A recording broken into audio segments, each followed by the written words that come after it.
Hello, Davos. It is so nice to be with you in person. In warm weather. They should do warm weather Davos all the time. This is great. Yay, so nice to be here. Well, I'm here with a woman who needs absolutely no introduction, but I will try anyways. Susan Wojcicki was employee number 16 at Google. She now runs YouTube, and if YouTube were its own standalone company, it would be number 121 on the Fortune 500 list. She would be one of only 45 women to be on that list. She is one of the most powerful people in the world and in the world of business. She previously ran advertising for Google, and the company was actually created in her garage. She was trying to get some money for rent, and she rented it out to two guys who were building something, and Google. So thank you for that. So Susan, on a little bit of a serious note, things are feeling a little bit dreary in Davos. I mean, it is rainy, yes, but also economically, things aren't looking so great. We just ran a survey of the Fortune 500 CEOs, and 75% feel a recession is coming in the next year or two. So when you're looking at that, and you're running a big company like YouTube, how are you thinking about the rest of the year? How are you planning for a potential downturn? Sure. Well, first of all, it's great to be here, and I agree, I like the nice weather. But if we look at the economy and we look at the situation, there definitely are a lot of concerning macro trends. I mean, the war, inflation in the US, but I'd say with regard to YouTube's business and Google's business, we've always tried to take a long-term point of view. And we see tremendous growth across the board. Technology continues to be an area of growth. We continue to see a lot of users moving to digital, on-demand type of content. And so when you go through a downturn, I think it's important to keep that long-term view. There may be areas that there may be areas where we may decide to delay starting a certain project, but in general, we're still saying, like, this is an important business, we're gonna grow, we're gonna continue to invest here. What I have found that's really interesting is during downturns is that we actually get better at what we do. And when your numbers are going up all the time, it's really easy to just be like, oh, okay, you know, things are good. When they're going down or they're not going as fast as you expect, suddenly you are really digging into the details. And so having been through a couple recessions at Google, that has been my experience. But I'd say in general, we're building for the long term, and that's what we'll focus on. Got it. So no hiring freeze, continuing a little bit cautiously, but as planned. And that comes from, what, 3 recessions you've watched at Google and YouTube? Well, hopefully we won't have a third. Exactly. I have been through 2 so far, and it's challenging. I mean, there's no doubt about it, but I think you do come out of it stronger as a result. So one of the reasons that there is this dreariness is there's a war going on. And the war has definitely impacted all businesses, global businesses, and it's certainly impacted Google and YouTube. Mm-hmm. A lot of social media companies have actually been banned. Mm-hmm. YouTube has not. It's still up and running. You're not monetizing there anymore. But how do you view YouTube's role in times of war? Mm-hmm. So YouTube definitely is still serving in Russia, like you mentioned, and it has been, as soon as the war broke out, we realized this was an incredibly important time for us to get it right with regard to our responsibility. And we made a number of really, really tough decisions. One of them involved how we handled Russian state-sponsored media.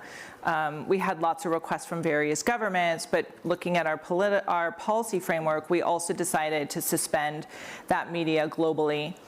We also extended our policies with regard to how we handle verified violent events. So an event that denies something like the Holocaust would be against the YouTube policies.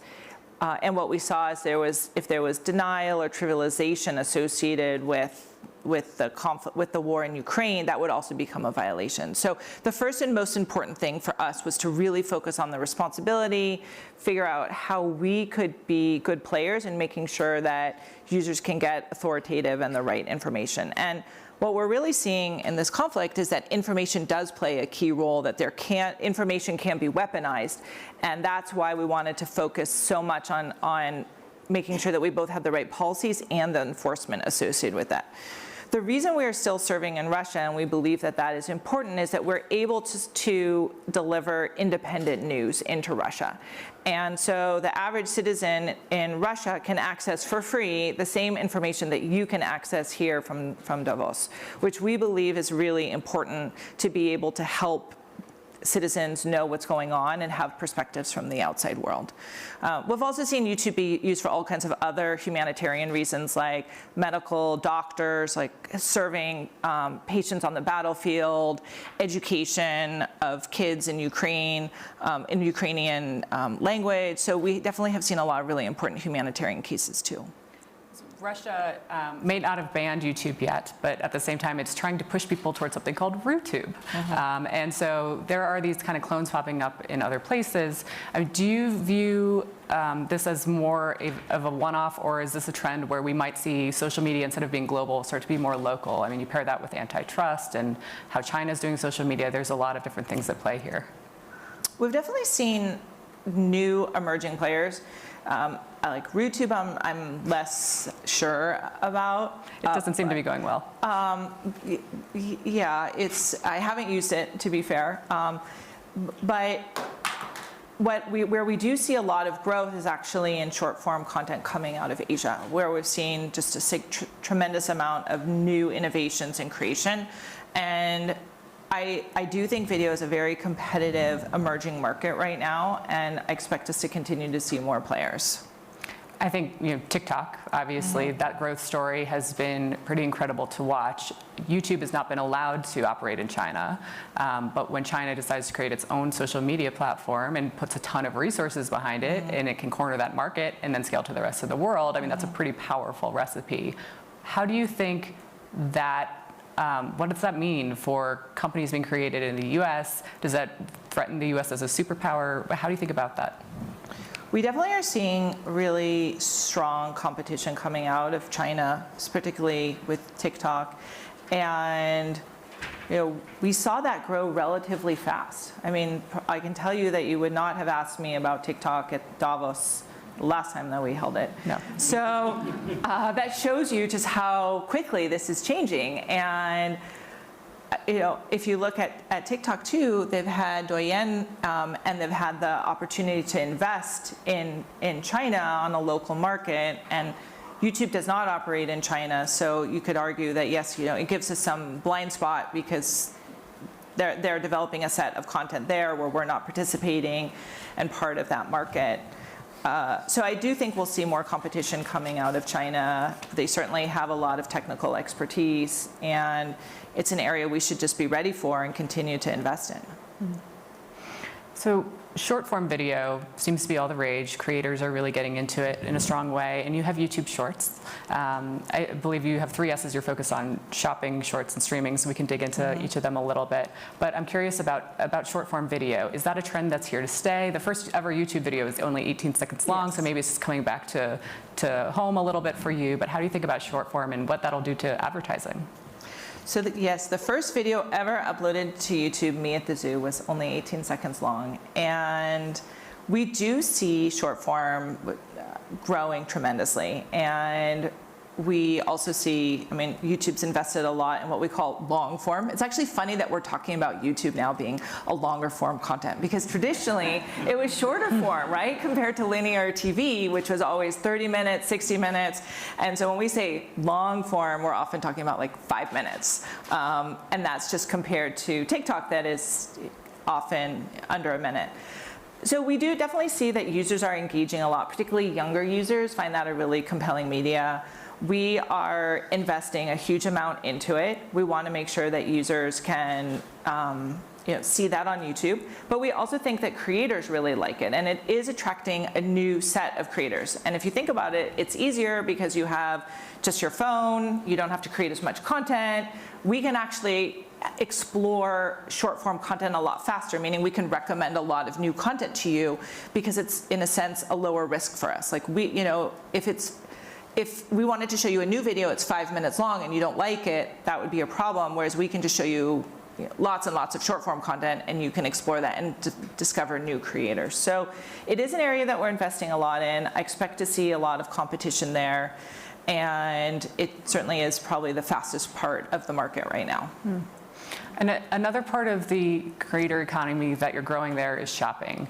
What are YouTube's shopping ambitions? Are you going to go head-to-head with Amazon someday? Are we getting into that direction? Where is it heading? So we see that people go to YouTube and they research a lot of products. Like we've run surveys, like there was a Talk Shop survey that said over 85% of people go and research products on YouTube. They make a faster decision as a result of the products that they see on YouTube. And YouTube also has a lot of how-to, where people are discovering new products or how to use. They want to do an art project, they want to do a makeup tutorial, they want to fix their car. And so there is an opportunity to figure out, okay, well, like what are the goods that I need? How do I buy them to do this project that I'm seeing on YouTube?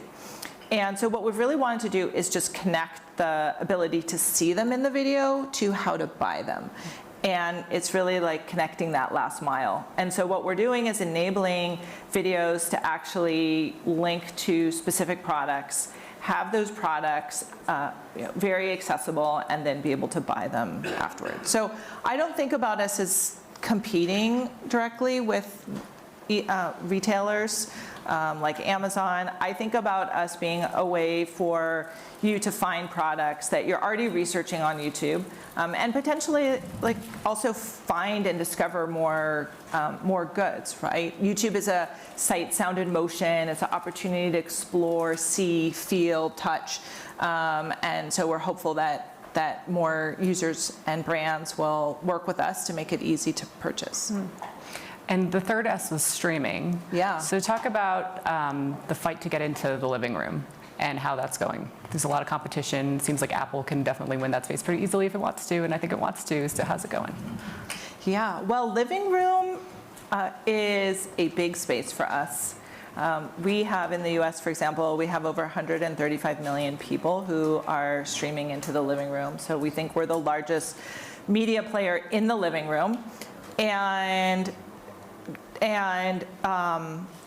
we think there's a lot more that we can do there. And if you think about it, it's because the content's on demand. It's nice to be in the living room to be able to see that. We're also working to be able to have your phone be a way of actually managing or potentially engaging with the videos that you see. And so we do see this as being a very successful way for our users to engage and to watch more content. Okay. Well, we'll see how that continues. Yeah. You know, I can't not ask you about misinformation. It Sure. is a problem that plagues every social media platform, but it definitely plagues YouTube, and I know you've done a lot to put policies in place, tweak algorithms, to recommend the right things. But I have to wonder, in January, a global coalition of fact-checking organizations found YouTube to be a major conduit of fake news, despite all that you've put in place. So is this just a flaw in social media platforms that cannot be rectified? I mean, can we ever actually solve this, or is it just a problem that cannot be solved in the current way of platforms being operated? We're definitely investing a huge amount to make sure that we're fighting misinformation, and there are a number of different ways that we look at this. So the first would be, from a policy standpoint, we would look at content that we would think about in terms of being violative of our policies. So if you look at COVID, for example, we came up with 10 different policies that we said would be violative. Like an example of that would be saying that COVID came from something other than a virus. And we did see people attacking 5G equipment, for example, because they thought that it was causing COVID. And so that would just be an example of a policy that we would remove. So we do remove content based on those policies. We actually publish that in a transparency report. The second one would be really raising up authoritative information. So if you are dealing with a sensitive subject like news, health, science, we are going to make sure that what we're recommending is coming from a trusted, well-known publisher that can be reliable. And if you think about how Google works, it's very similar. Like if you type in cancer or you type in COVID, what you're going to get are going to be names that you recognize. They're not going to be someone that just published a web page yesterday. So it's very similar with regard to how we handle that on YouTube. The third is making sure that if there's content that's borderline content that technically meets our policy but is lower quality, that's content that we basically will not recommend to our users. Our users could still access it, but they will not recommend it. And then lastly, we're just really careful about what we monetize. So we always want to make sure that there's no incentive. So for example, with regard to climate change, we don't monetize any kind of climate change material. So there's no incentive for you to keep publishing that material that is propagating something that is generally understood as not accurate information. So, I mean, misinformation is not new to the internet. It's been around since before, for all time. But we definitely see that there is a role for, and there is a risk, and that's why we have put a lot of effort. This report that you cited, I haven't seen that report, but there certainly are many other reports that give us a good grade there. And I think if you look at the work that we have done across the board, it really shows a very significant improvement. We came out with a set of data that we thought was really useful, which is how much content that is violative are we not catching with our enforcement. And that is about 10 to 12 videos per 100,000 views. And if you look at the chart in terms of how that's changed over time, that number has come down significantly, and our plan is to continue to work on it and make sure that we continue to reduce that. So it sounds like bury, to the extent that you can, things that are not credible sources and don't recommend, but also still sounds like a work in progress. Do you think it always will be a work in progress? I think there'll always be work that we have to do because there will always be incentives for people to be creating misinformation. And the challenge will be to keep staying ahead of that and make sure that we are understanding what they are and the different ways that people may use to try to trick our systems and make sure that our systems are staying ahead of what's necessary to make sure that we are managing that. So I think there'll always be work, but after all this work that we have put in, this has been a huge initiative for us for at least over 5-6 years. I think we've come a long way, and I would challenge you, if you go and you look and you do a search or you look at your homepage in terms of what you're seeing, you're going to see content. When it comes to sensitive topics, you're going to see them coming from more authoritative sources. Okay. Moving to antitrust. Sure. I mean, there's a lot that could impact big tech, and certainly Alphabet, Google. Yeah. How are you navigating that internally with the broader executive team? Well, antitrust is definitely a big issue. I think there's certain legislation that's in place. In general, what I'm mostly focused on is just how can we do the right thing for our users, our advertisers, our creators. And if I look at what those demands are from those three constituents that we serve, they're not necessarily asking me for something that I'm hearing from the regulators with regard to antitrust. So my goal is how do I provide the best content for our users? How do we make sure advertisers get the return? And our creator economy, which has really grown significantly, which is powering a lot of jobs, a lot of GDP, how do we make sure that we continue to grow that? So in the US alone, YouTube provides $20 billion in GDP and almost 400,000 jobs. So, again, we're always open to hearing. We work with many governments. We want to hear what their concerns are, but my focus mostly has just been serving our constituents. Mm-hmm. And as regulation comes out, we'll continue to work and discuss with regulators. Got it. And you mentioned, obviously, YouTube was was the first creator economy company. Now there's a number of them, but you were the first. Are we in a creator economy bubble? Can everybody just continue to be infinite creators, making money and quitting their jobs and creating livable wages on YouTube and other places, or is this going to burst? Well, not everyone, but there are many people who like to be creators, and certainly with short form content, we see more people wanting to be creators, but we are seeing a lot of growth. This is a real career for people, mm-hmm. And if we look at the number of creators, for example, who are generating $10,000 or more, we've seen a 40% increase just in the last year. And we do see people start a channel. A lot of times it's about their passion, about something that they care about, a hobby. So for example, like there was this channel that just got started during the pandemic. It was called Made with Lao. It was a family that had a Chinese restaurant, and they went out of business during the pandemic, like a lot of restaurants, because they didn't have customers. And they started a channel.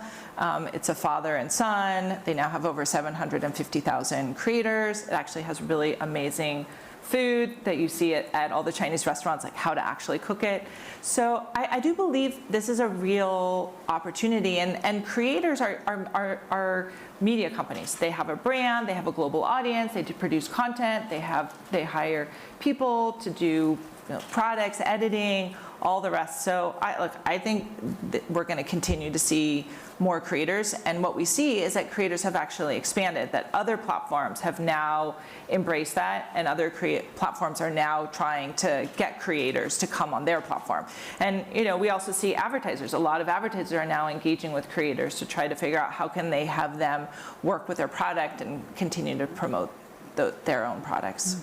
It definitely seems like the hot job. I mean, we did a Gen Z survey when I was at Business Insider, and the #1 job of Gen Z was they all wanted to be creators. They wanted to be YouTube influencers and stars, which is kind of terrifying. When you're a mom of 5, if one of your kids was like, "Hey, mom, can I be a YouTube creator?" I mean, is that good for the world? Is that what you want for your kid?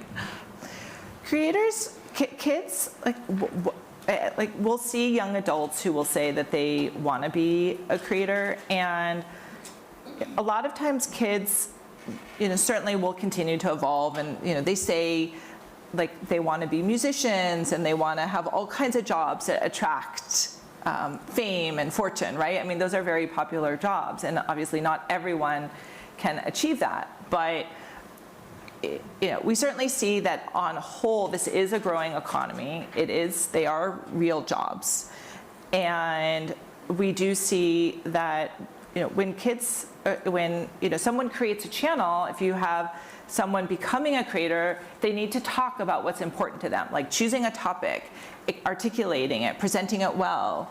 And we also want to make sure that people can do that in a private way, not just like sometimes people don't always want to share that with the world, but they may want to just do it for their family or a way of sharing that privately, which is, I think, is a really important option as well. Yeah, but you do limit screen time and things, or you did when they were growing up? I do limit screen time for younger kids. Yes. I mean, look, I grew up without the internet. I grew up without technology, and I think it's really important for there to always be balance. And there's a lot of benefits of technology. There's a lot of information you can look up. There's a lot of ways you can have access that you never had beforehand. But like anything, too much of anything is not a good thing, and you want to have balance. So that's what I personally have recommended. But I realize that parenting is very personal. Everyone has their own perspective. And so I can only really speak for myself. Yeah, fair enough. Well, it's a really hard time to be a leader, so I want to ask you some leadership questions that probably a lot of people are grappling with. First and foremost, it's more than ever, there's a lot of pressure to weigh in on societal issues for CEOs.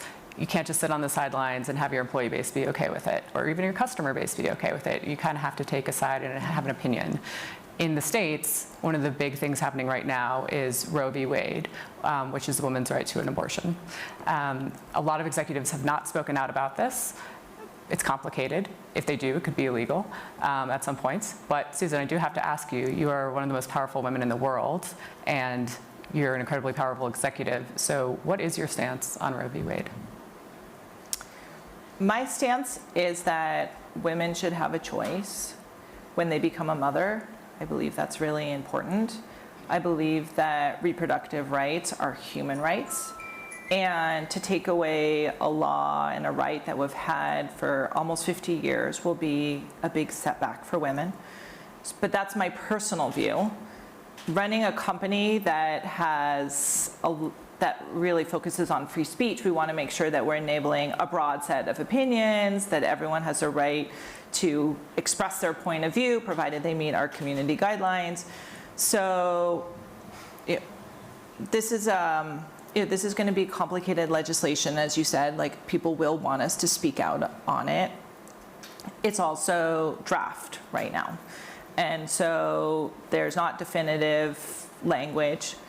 Like once we saw it, we started to look and try to anticipate what kind of changes that would have for our business.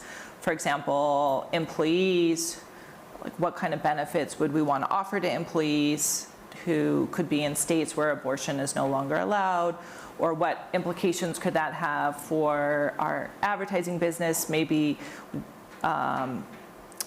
content, misinformation. There could be ways that could be spun. For example, people saying, oh, abortion is not allowed in this state when it really is.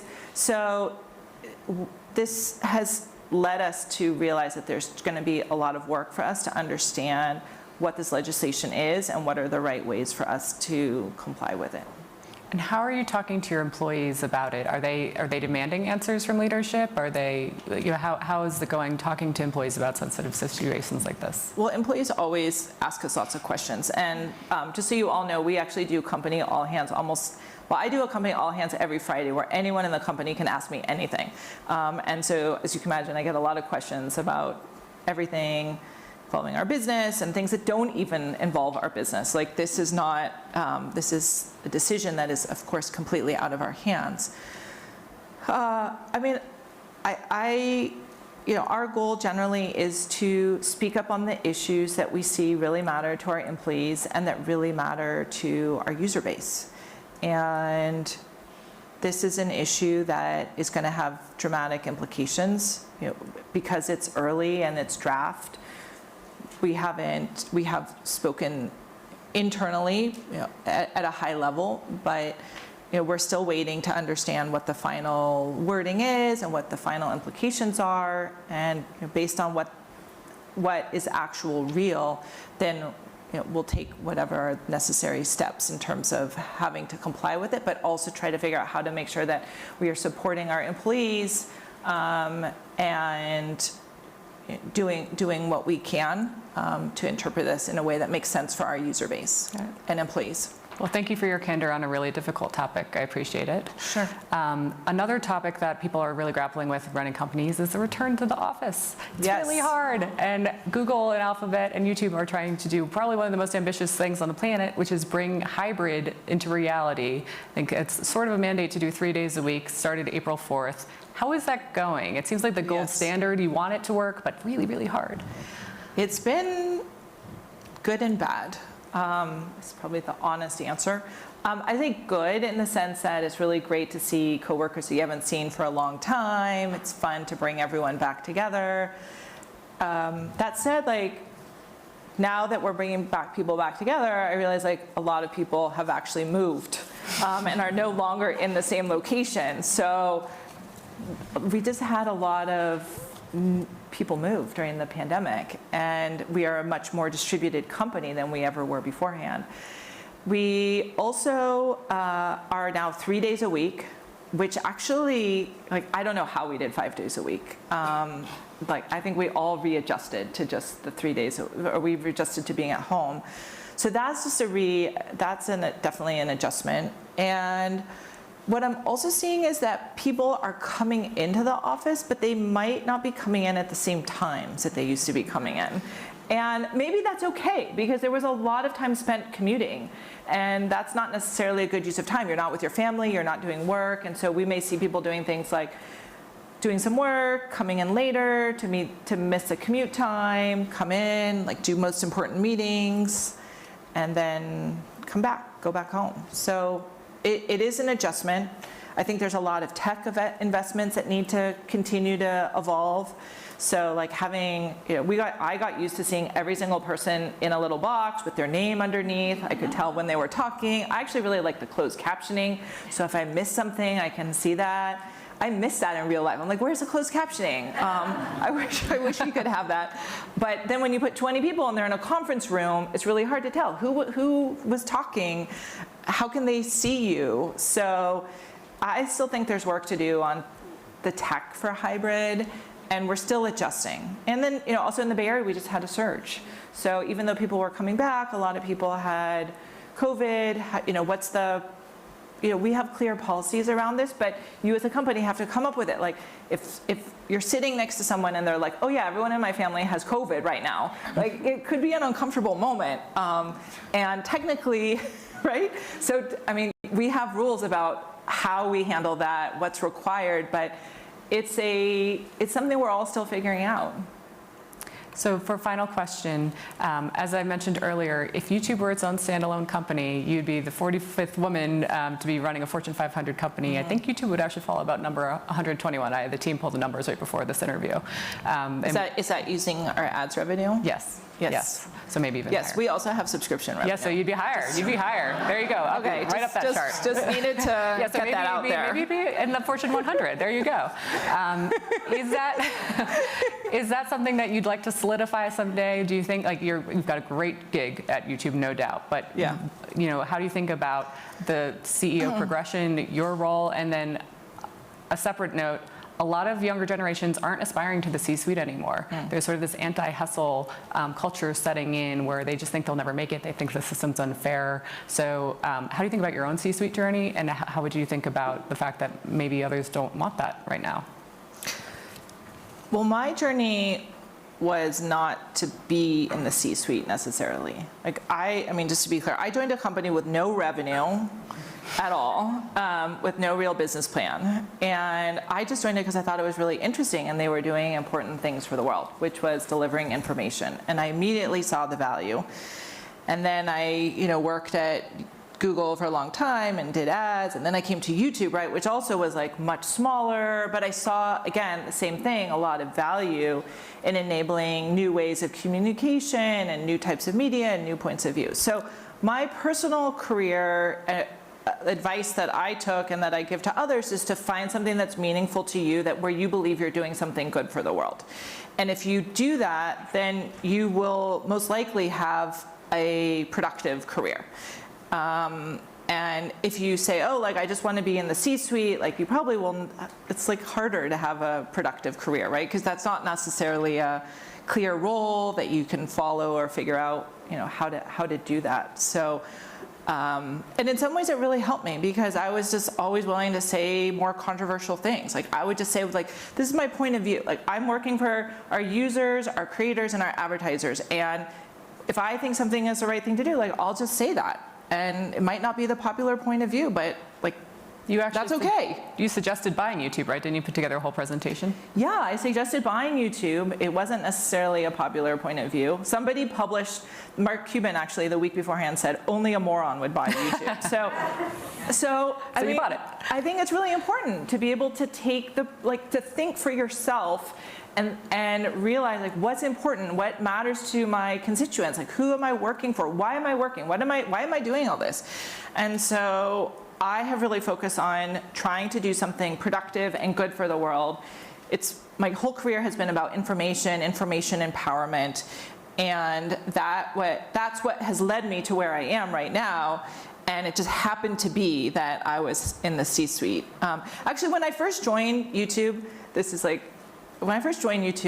my title was not CEO. So Wikipedia immediately recognized that there should be a CEO of YouTube. But technically, my title was SVP of YouTube. And I had to explain to people externally that I was acting like the CEO. Because if there wasn't a CEO, they'd be like, well, who is the CEO? But my internal title was initially SVP. And so I had to work it out that, yes, my title was CEO of YouTube. Yeah. So again, I think that's just the same message, which is focus on what's important. Don't focus on the title. Don't focus on the things that don't really matter. The things that matter are doing something valuable and important for the world and being able to do that well. Okay, well, Susan Wojcicki, everybody, thank you so much for joining me.